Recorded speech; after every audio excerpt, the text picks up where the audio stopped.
Hello guys, দেখো এই পৃথিবীতে সার্ভাইভ করতে গেলে দু প্রকার মানুষের থেকে সবসময় দূরে থাকতে হয়।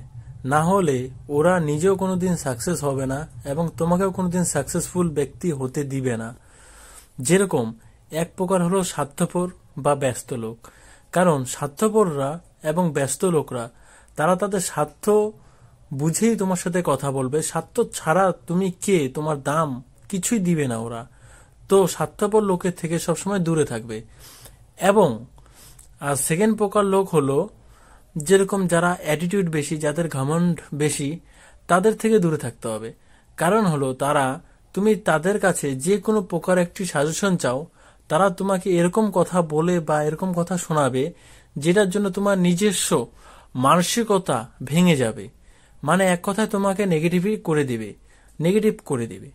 তো এর জন্য হলো কি বলতো, না ওরা নিজে সাকসেস হতে পারছে, না তোমাকে সাকসেস হতে দেবে। তো জীবনে কখনো এই দুই প্রকার লোকের পাশে বা এই দুই প্রকার লোকের সাথে কোনোদিনও চলবে না। কারণ এই দুই প্রকার লোক খুবই খারাপ, খুবই বিষাক্ত। তো এই দুই প্রকার বিষাক্ত সাপের থেকে সারা জীবন তোমরা দূরে থাকো, তাহলে জীবনে তোমরা একজন ভালো ব্যক্তি বা ভালো মানুষ হয়ে উঠবে। ধন্যবাদ সবাইকে, এবং এরকম ভিডিও পাওয়ার জন্য চ্যানেলটিকে সাবস্ক্রাইব করে দাও। ধন্যবাদ।